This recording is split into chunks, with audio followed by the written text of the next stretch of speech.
Rick, can you hear me okay? Yeah, I got a huge speaker here. I don't know how I couldn't hear you. Oh, okay. That's good. Good to know. The size of Kansas. A non-basketball question to get things started tonight. Yes, please. Yes, I read a nice article about you today in the Dallas Morning News that you're a finalist for the Dallas Morning News Texan of the Year. How does it feel that you're advocating and speaking out against racial injustice and educating people about it? How does it feel that that clearly is resonating, that is, with a significant number of people? Well, it's wonderful that it's resonating. It's I don't really feel deserving, but if it brings more attention to the need to focus on social justice and the injustices of the last 400 plus years, then it's good. It's a good thing. But it's just the summer months were such a daunting education for me and many others that it's really almost impossible to feel worthy of recognition for this, knowing what others have gone through for centuries. But again, if this kind of thing brings more attention to the need to continue to do the work to make things better, then that's great. Thanks, Rick. Okay, Brad. Yeah, hey, Rick. For obvious reasons, we're kind of relying on you to be our eyes and ears. And I was wondering about if you could sort of paint a little picture. Is the locker room setup different? And does that affect how you can address the team? And then is part of tonight just kind of getting over the strangeness, because you guys are going to be playing regular season games here too? Well, as far as the locker room, I don't know. I haven't been in there yet. I came straight from my car to here. I was so anxious to come see you guys. So I can report on that later. I am assuming that the locker room is set up as usual, but I don't know for sure. In Milwaukee, we had a little bit of spillover to the coaches' locker room, but we have 18 guys there, or 19 guys, or whatever it is. So I would expect it's probably the same. We were allowed to meet as normal in Milwaukee, but I can certainly let you know after the game. And as I walked in, I glanced at the court. I saw there's a big red tarp on the stands. Is that what it is? The blue tarp.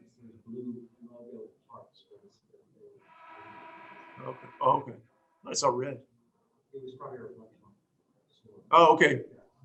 So anyway, the arenas have different looks. Some have a tarp, thing over the lower bowl. Milwaukee did not. Some arenas are going to have, car displays at the end zone. There's some latitude, I think, from team to team to do some different type things with the arenas, during this different kind of period. So, but what I can tell you is in Milwaukee, we met with the team really pretty much as normal, and I'm expecting we'll be able to do the same tonight. Everybody in there is tested, and so I wouldn't see why not, but I can let you know more later.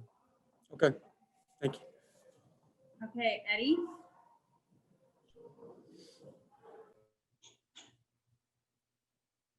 Eddie, go ahead.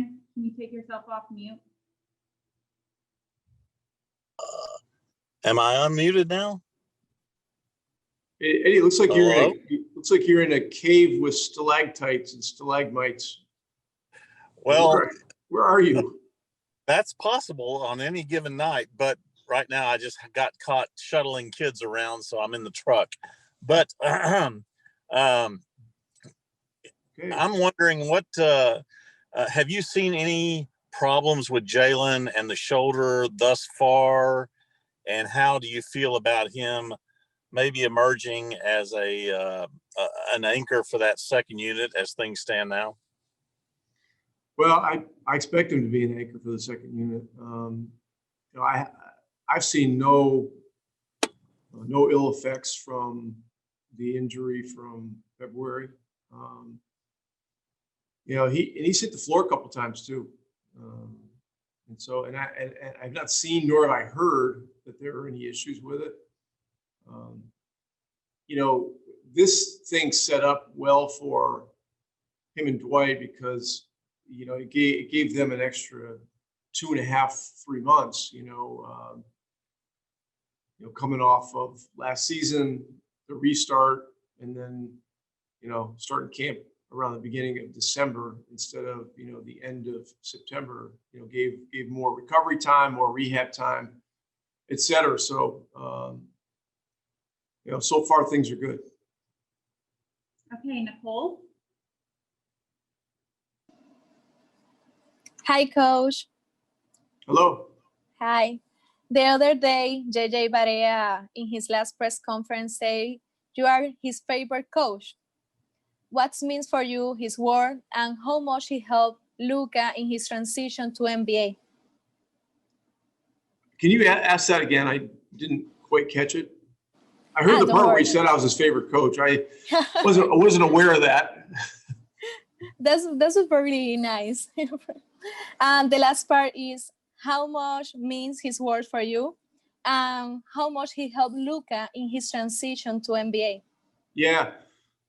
JJ was really a great player here in Dallas. And I mentioned this last week that I think in the scope of all of professional sports, I don't know that there's been a higher achiever for an undrafted player. I mean, he's just had an amazing run, was a starter on a championship team, and all those kinds of things, which people are well aware of. JJ has helped a lot of the young players over the last 4 years. Everybody from Dennis Smith, to Brunson, Trey Burke on some level, even though Trey didn't spend a whole lot of time here during JJ's run. And then, Luka is a great example. And JJ and Luka got a chance to play together a good amount and always played well together. And it gave Luka a chance to play off the ball a little bit more too. So, yeah. And, it's really the end of an era with him not being here.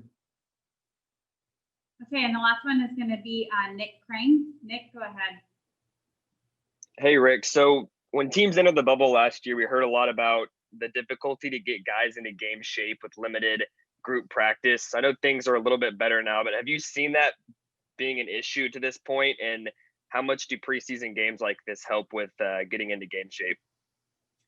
Yeah, they help. The shorter training camp has challenges, but everyone's adjusting. I thought the time in the bubble was ample. I think this period is ample as well. We've just got to strategically use the time the right way.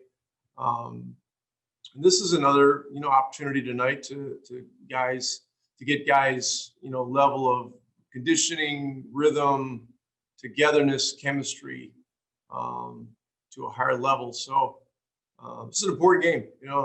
You blink, poof, and all of a sudden all 3 exhibition games are done. So we'll be on a plane to Phoenix in 4.5, 5 days. Go ahead and get us started. Rather than get into a nitty-gritty about what happened tonight, I was wondering if you could sum up the preseason and whether you think you guys got out of it what you hope to get out of it. On a lot of levels, I think we did. We learned some things about our guys and got a chance to work on chemistry, work on playing together, work on defending together, work on playing offense together. And so I'm going to be positive about it. You know, I think there's things we can be doing better right now, but that's why we got 4 more days of practice before we play. So, you know, all in all, I thought it was fine. Thank you. Okay, Dwayne?